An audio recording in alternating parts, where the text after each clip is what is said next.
my channel. So in this video we'll be talking about challenges faced by OB. तो अभी तक हम लोग OB के बारे में बाकी सारी वीडियोस बना चुके हैं, जिसमें हम लोग लीडरशिप के बारे में सब कुछ बता चुकी हूँ मैं।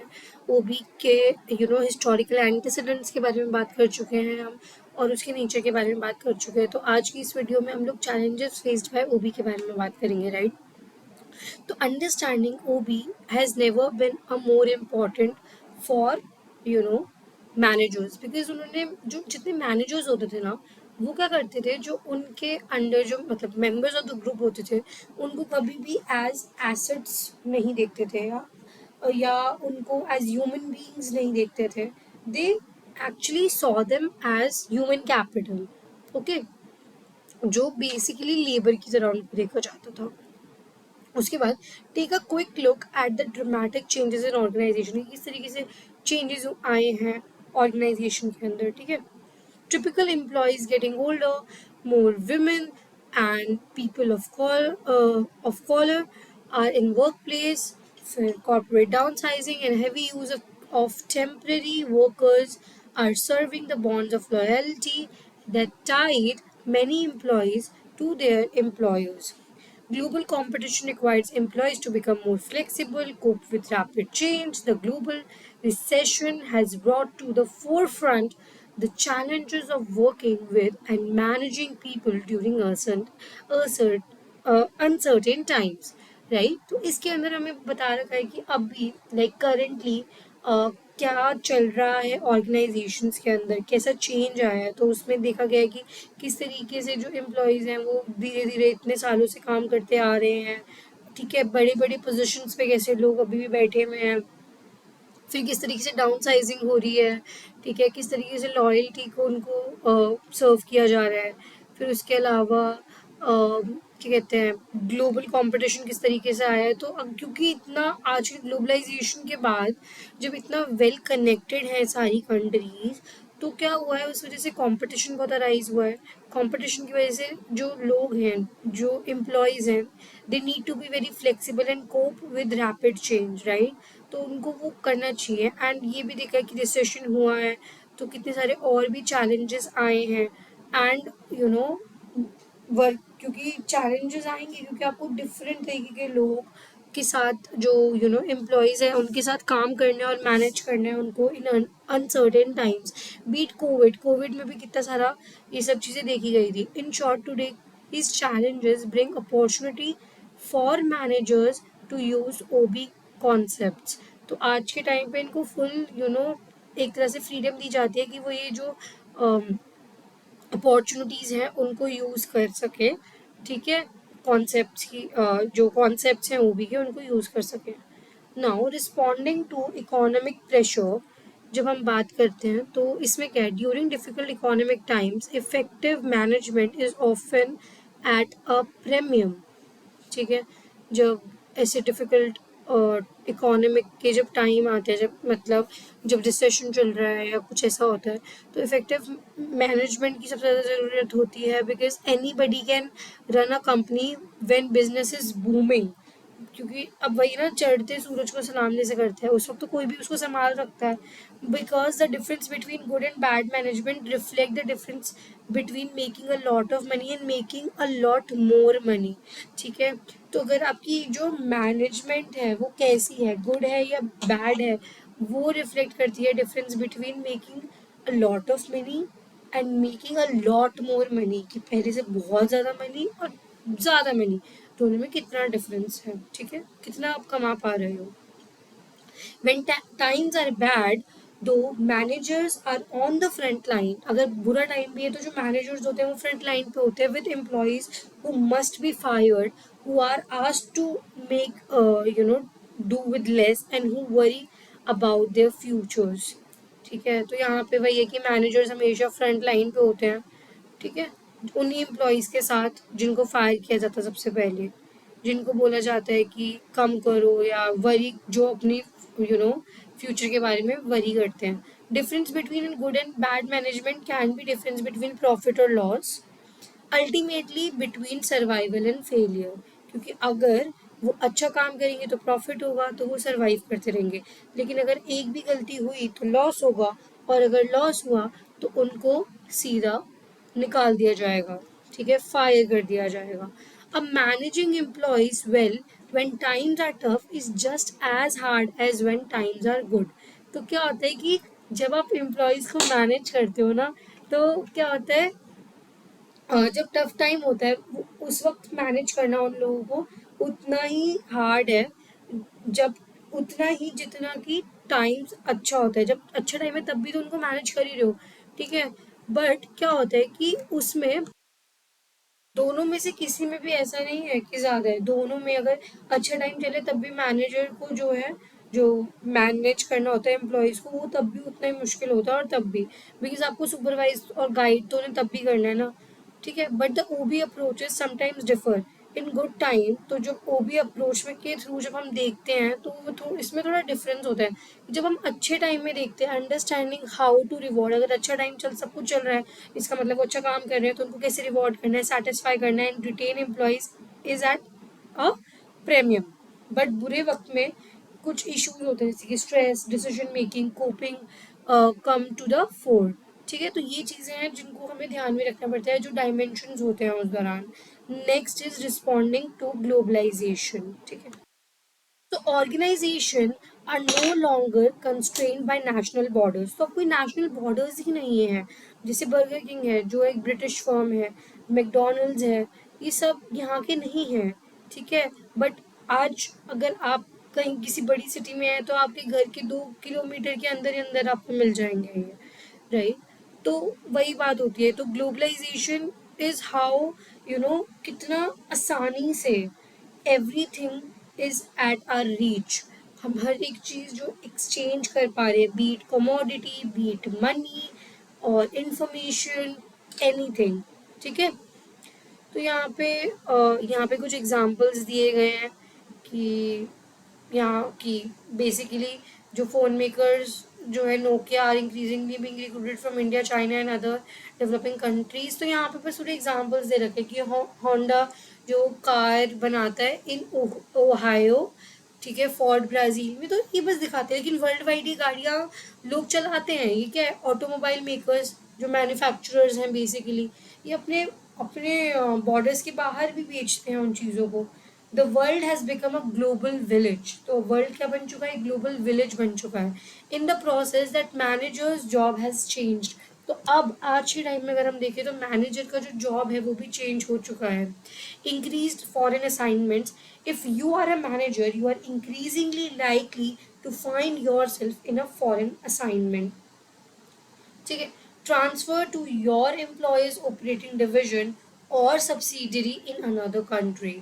तो अगर आप मैनेजर हैं तो आपको पता चलेगा कि आप कहीं ना कहीं तो किसी फॉरेन असाइनमेंट में जुड़े होंगे ही, क्योंकि transfer to your employees operating division मतलब आपके एम्प्लॉय जो आपके यहाँ पे ऑपरेटिंग डिवीजन है या फिर सब्सिडरी इन अनदर कंट्री, ऐसे किसी दूसरी कंट्री के अंदर जहाँ पे आपकी ब्रांच है. या once there you'll have to manage a workforce very different in needs. अब वहाँ की जो वर्कफोर्स है, इंडिया की जो वर्कफोर्स है, बिकॉज उनका कल्चरल बैकग्राउंड अलग है दैन किसी अदर किसी अदर कंट्री के.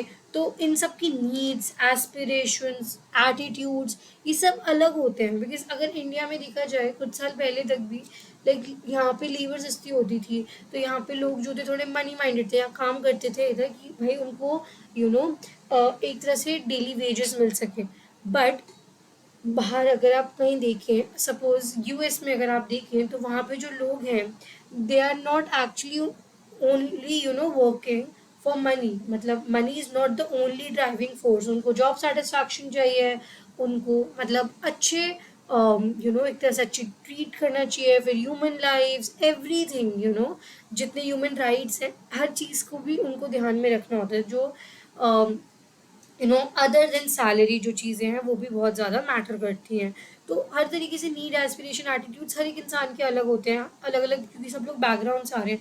तो you have to cater all of them, right. Working with people from different culture. अब डिफरेंट डिफरेंट कल्चर्स हैं, जो मैंने बताया यहाँ पे कि नीड सबके अलग है. नीड सबके अलग क्योंकि डिफरेंट कल्चर्स हैं. Even in your own country you will find yourself working with bosses, peers और other employees born and raised in different culture. What motivates you? may not motivate them, or your communication style may be straightforward or open, which others may find uncomfortable or threatening. तो सबका बात करने का तरीका, ठीक है, कैसे, मतलब आपको जो मोटिवेट करता है वो शायद सामने वाले को ना करता हो, और आपका कम्युनिकेशन स्टाइल और उनका अलग हो सकता है, क्योंकि सब अलग अलग कल्चर्स में है। किसी के कल्चर में बहुत लाउड होते हैं, है ना, किसी किसी कल्चर में बहुत एकदम डिग्निफाइड, एकदम स्लो वॉइस, लो पिच में बात करते हैं, ठीक है। तो वही बात होती है, तो आप जो आपके लिए कंफर्टेबल है सामने वाले के लिए मे बी वो बहुत थ्रेटनिंग है, ठीक है। To work effectively with people from different culture you need to understand how their culture, मतलब उन जब अगर आपको इफेक्टिवली वर्क करना है लोगों के साथ जो अलग अलग कल्चर से आ रहे हैं, तो आपको उनकी कल्चर को समझना पड़ेगा, उनकी जोग्राफी को, उनके रिलीजन को, ठीक है, कि कैसे उस उन चीज़ों ने उनको शेप किया है, and how to adapt your management style to their differences।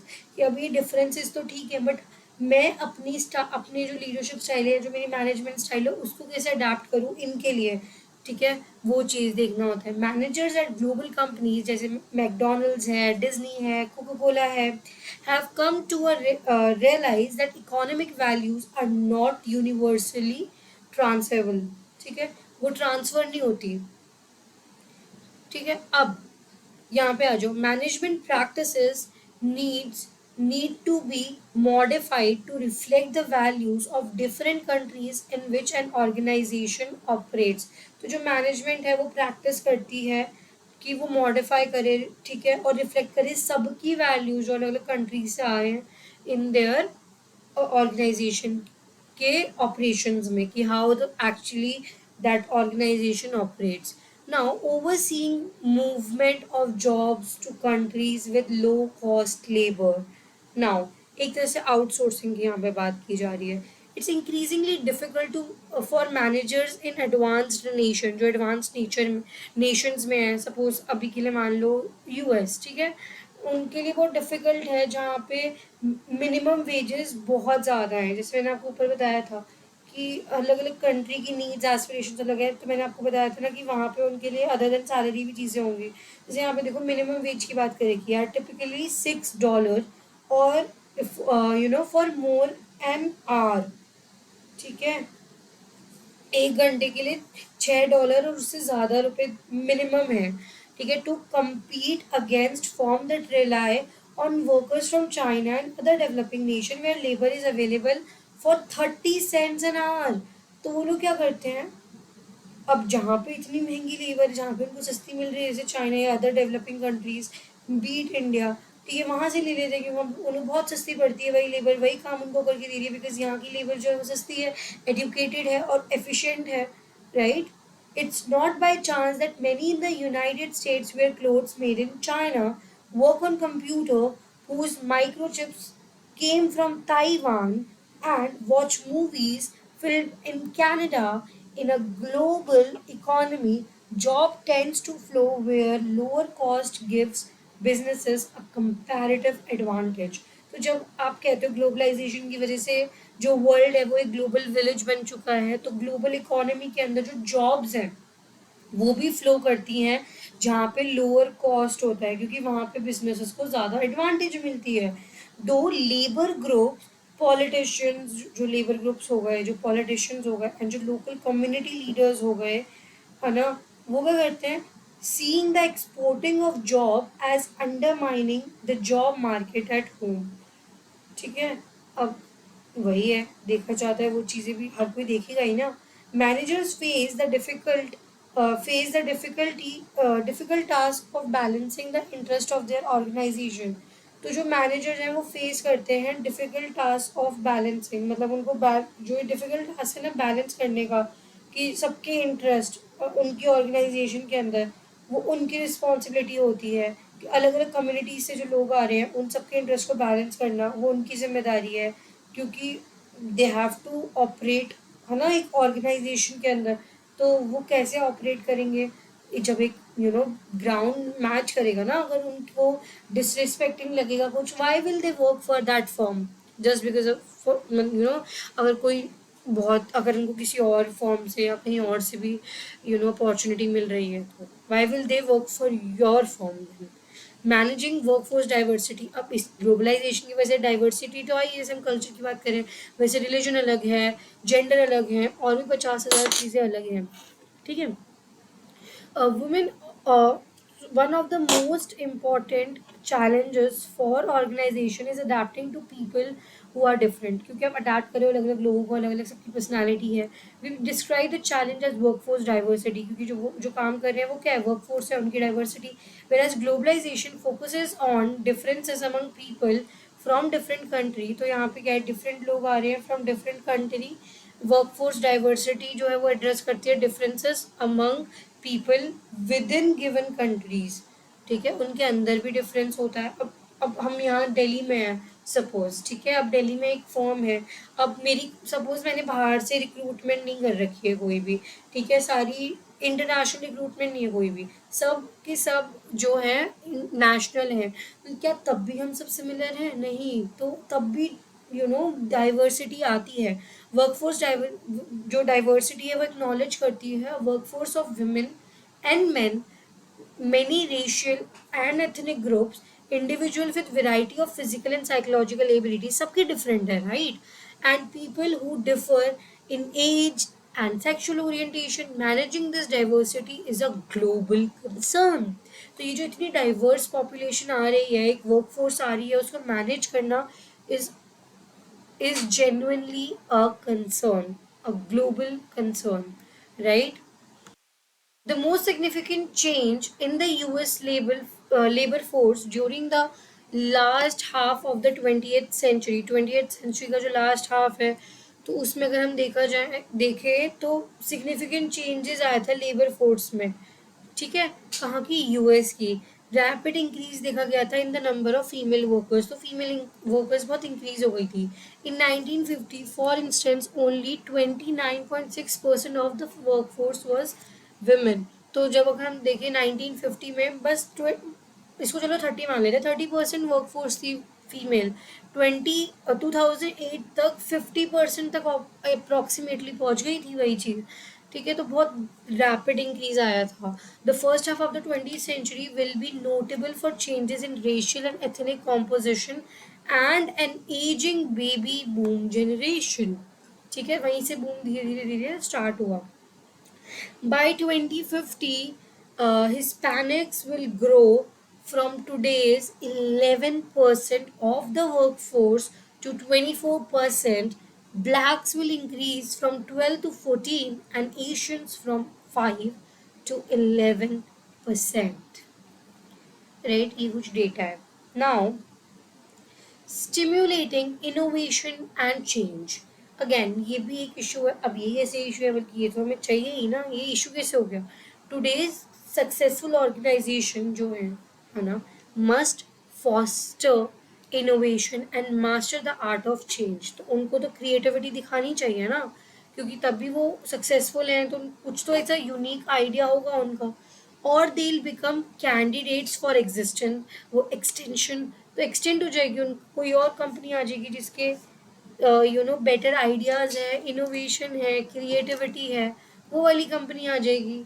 तो वो होता है, victory will go to the organisation that maintain their flexibility, जो मेंटेन करेंगे अपनी फ्लेक्सिबिलिटी को, कॉन्टिन्यूअली इम्प्रूव करेंगे अपनी क्वालिटी को, बीट करेंगे अपने कॉम्पिटिशन को, to the market place with a constant stream of innovative products and services, like वो कांस्टेंट रहना चाहिए, तो ये भी एक इशू होता है। फिर डोमिनोज, अब इसमें एग्जांपल दे रखा है, Domino's single handedly brought on the demise of a small pizza parlor whose managers thought they could continue doing what they had been doing for years.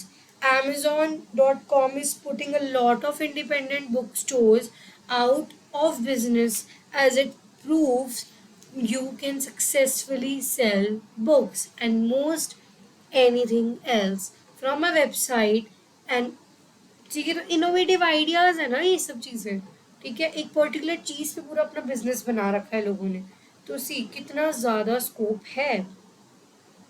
तो जो ऑर्गेनाइजेशन के एम्प्लॉयज होते हैं can be impetus for innovation and change, or they can be a major stumbling block. The challenge for managers is to stimulate their employees creativity and tolerance for change.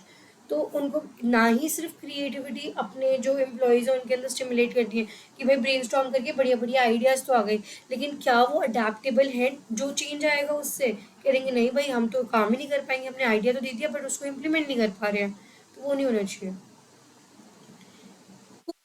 With टेम्पोररीनेस, अब ये क्या है?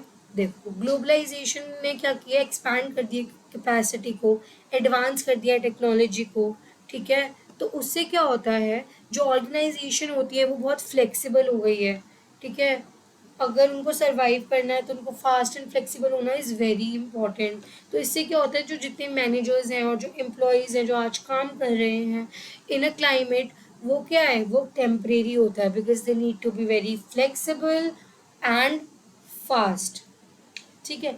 Workers must continually update their knowledge and skill, तो जो worker है उनको knowledge और skill जो है उसको अपडेट करते रहना पड़ेगा क्योंकि कंपटीशन इतना है, एंड जिससे क्योंकि न्यू जॉब रिक्वायरमेंट्स भी आ रही हैं उससे भी उनको एकदम अप टू द मार्क रहना पड़ेगा।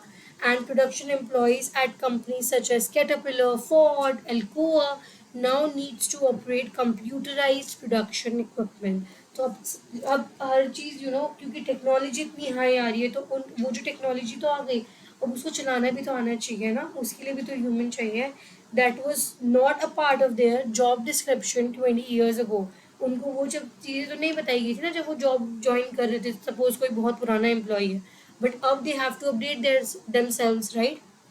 In the past employees were assigned to a specific work group, तो जो पास्ट में एम्प्लॉयज़ को असाइन किया जाता है एक specific work group, gaining a considerable amount of security, working with the same people day in and day out. तो मतलब उनको सिक्योरिटी रहती थी, उनको सेम ही लोगों के साथ काम करना है एक ही जगह। That predictability has been replaced by temporary work group, तो अब तो हर एक टास्क के लिए एक टेम्परेरी ग्रुप बना दिया जाता है, तो अब वो प्रिडिक्टेबिलिटी नहीं है। With members and different departments भी अलग अलग हो जाते हैं, and the increased use of employee rotation to fill constantly changing work assignments। तो इसमें क्या कहते हैं, आप एम्प्लॉय रोटेशन भी करते हो, अलग अलग डिपार्टमेंट में उनको भेजते हो, उससे तो नॉलेज गेन कर लेते हैं, हर एक डिपार्टमेंट की स्किल डेवलपमेंट ट्रेनिंग हो जाती है उनकी, साथ में उनको चेंजिंग वर्क असाइनमेंट्स भी होते हैं और उनके लिए भी मोनोटोनस नहीं होता। Finally organisations themselves in a state of flux, ठीक है? They continually reorganise their various division, वो रीऑर्गेनाइज करते हैं, sell off poorly performing businesses, downsize operation, subcontract non critical services and operation to other organisation, and replace करते हैं permanent employees को temporary workers के साथ, क्योंकि with permanent employees उनकी सैलरीज भी तो ज़्यादा होती हैं। Today's managers and employees must learn to cope with जो टेम्परेरीनेस है, और जो फ्लेक्सिबिलिटी है, स्पॉन्टेनिटी है, अनप्रिडिक्टेबिलिटी है। ओके, तो अब हम बात करेंगे हेल्पिंग एम्प्लॉयज़ बैलेंस। ये अच्छा, ये पीडीएफ मैंने ना, ये वेबसाइट है यहाँ से ली थी, आप इनको क्रेडिट है, अगर आप लोगों को चाहिए तो आप ये डायरेक्टली वहाँ से ले सकते हैं, इट्स अवेलेबल देयर, ठीक है? तो अब यहाँ पे आ जाओ, helping employees work balance work life conflict. अब क्या होता है, जो एम्प्लॉयज़ होते हैं वो क्या करते हैं, are increasingly complaining that the line between जो उनका वर्क है और जो नॉन वर्क टाइम है, मतलब प्रोफेशनल बाउंड्रीज जो एकदम ब्लर हो चुकी हैं। तो जो एम्प्लॉयज़ है वो इसी चीज़ के बारे में ना कंप्लेन किए जा रहे हैं कि जो उनका वर्क टाइम और जो नॉन वर्क टाइम है वो बहुत ज़्यादा ब्लर हो चुका है, और उनके बीच की जो बाउंड्री है, एंड क्रिएटिंग पर्सनल कन्फ्लिक्ट्स भी हो रहे हैं, स्ट्रेस हो रहा है, बिकॉज उनकी पर्सनल लाइफ में है ना, दे कांट एक्चुअली वर्क 24/7। तो ये जो the creation of global organisation means the world never sleeps, because एक साइड में सुबह हो रही होती है, एक साइड में रात हो रही होती है, then vice versa, right? At any time of any day thousand of General Electric employees are working somewhere. The need to consult with colleagues or customers 8 or 10 time zones away means many employees of global firm are on call 24 hours a day, right? Second, communication technology allow many technical and professional employees to do their work at home. तो इससे क्या होता है, क्योंकि technology आ चुकी है तो वो बहुत सारे जो अपने एम्प्लॉयज़ हैं वो लोग वर्क फ्रॉम होम करते हैं, अपने कार में करते हैं और बीच पे भी करते हैं. तो but it also means many feel like they never really gets away from the office, because even if they are on vacation they actually do their work, because वो लगता है कि चलो कर ही लेते हैं, ऑनलाइन ही तो है, यहाँ से भी हो जाएगा. Third, organisations are asking employees to put in longer hours. तुम ज़्यादा करो, ज़्यादा देर काम करो. तो वो जो प्रोफेशनल एथिक्स होते हैं वो सब नहीं है यहाँ पे कि दिस टाइम से this time he only work करना है. एंड फिर कई बार थोड़ी ग्रीड भी हो जाती है, ओवर टाइम के पैसे भी तो मिलेंगे ना. तो अगर वो ट्रैवल भी करें, ऑनलाइन ही करना है तो कर लेते हैं कि थोड़ी देरी तो लगेगी, लेकिन उस वजह से जो उनका जो बाउंड्रीज है वो बहुत ब्लर हो चुकी है. Over a recent 10-year period, the average US work week increased from 43 to 47 hours, and the number of people working 50 or more hours a week jumped to 24 to 37%. मतलब 37% जो लोग हैं वो 50 से ज़्यादा आवर्स पर वीक काम कर रहे हैं. देख रहे हो. Finally, the rise of the dual career couple makes it difficult for married employees to find time to fulfill commitments at home, spouse, children, parents and friends. तब दोनों काम कर रहे हैं, ठीक है, तो उनकी वजह से उनकी मैरिड लाइफ में इश्यूज आ रहे हैं, क्योंकि घर की भी रिस्पॉन्सिबिलिटीज़ होती हैं, उनकी प्रायर कमिटमेंट्स होती हैं, एंड बहुत सारी चीज़ें होती हैं, ठीक है, सोशल लाइफ हिंडर हो रही है. Millions of single parents household and employees with dependent parents have seen more significant challenges in balancing work and family responsibilities. तो बहुत सारे ऐसे सिंगल पेरेंट्स भी हैं जो अपना काम और अपना घर दोनों अच्छे से संभाल रहे हैं. With dependent parents have even more significant challenges in balancing work and family responsibilities. तो वहाँ पे और ज़्यादा दिक्कत होती है. ठीक है. अब यहाँ पे क्या हो रहा है कि क्योंकि जब मतलब यहाँ पे मैंने थोड़ा सा गलत बोला, जैसे कि जो सिंगल पेरेंट्स होते हैं, है ना, और जो एम्प्लॉयज़ हैं जिनके पेरेंट्स उन पे डिपेंडेंट होते हैं, उनको ज़्यादा चैलेंजेस होते हैं जिससे वो बैलेंस कर पाए अपनी फैमिली रिस्पॉन्सिबिलिटीज़, बिकॉज उनके पेरेंट्स, उनके स्पाउस, उनके बच्चे, यहाँ पे स्पाउस की बात नहीं है वैसे, बट वो उनकी रिस्पॉन्सिबिलिटी है, बट काम में वो इतना इंडल्ज हो गए हैं कि वो जो उनकी रिस्पॉन्सिबिलिटीज़ हैं वो फुलफिल नहीं कर पा रहे हैं. Employees increasingly recognise that work infringes on their personal life and they are not happy about it. Obviously, no one will, right? Recent studies suggest employees want jobs that give them flexibility in their work schedules. तो recent studies ने भी बताया है कि जो employees हैं they want jobs जो give मतलब जो उन्हें दे फ्लेक्सिबिलिटी उनके स्केड्यूल में, so they can better manage work life conflicts. In fact, balancing work and life demands now surpasses job security. ठीक है, बैलेंस करना है जब आपको अपने वर्क को, लाइफ की डिमांड्स को, तो उसमें क्या आपको job security as an employee priority होती है कि भाई कहीं मुझे निकाल ही ना दें, है ना. The next generation of employees is likely to show similar concern. अगली जनरेशन के पास भी होगा. Most college and university students say attaining a balance between personal life and work is a primary career goal. तो जितने भी colleges होते हैं, यूनिवर्सिटी स्टूडेंट्स होते हैं, वो कहते हैं कि अटेन करो balance between personal life and work, ये उनका प्राइमरी करियर गोल है. They want a life as well as job, मतलब जॉब के साथ साथ एक सोशल लाइफ, एक personal life, they want that thing. ठीक है, they just don't want to work and work throughout their lives, right. Organisations that don't help their people achieve work life balance, तो जो ऐसी organisations होती हैं जहाँ पे पीपल अचीव नहीं कर पाते work life balance, will find it increasingly difficult to attract and retain the most capable and motivated employees. तो वहाँ पे वो रह नहीं पाते हैं जितने भी capable और motivated employees हैं वो, क्योंकि दिक्कत ही ये होती है वो अपना मैनेज नहीं कर पा रहे हैं. तो कोई भी उस सिचुएशन में क्यों रहना चाहेगा जहाँ पे उनकी जो लाइफ है वो इतनी ज़्यादा इफ़ेक्ट हो रही है, right. So by this we actually completed one of the most important topic of this unit, that is unit 1 of organizational behavior. ठीक है, so by this we actually completed unit 1 entirely, right? If you have any doubts, don't forget to like, share. If you have any doubts, you can reach me out in the comment section. And still, if you like my video, then don't forget to like, share and subscribe to my channel.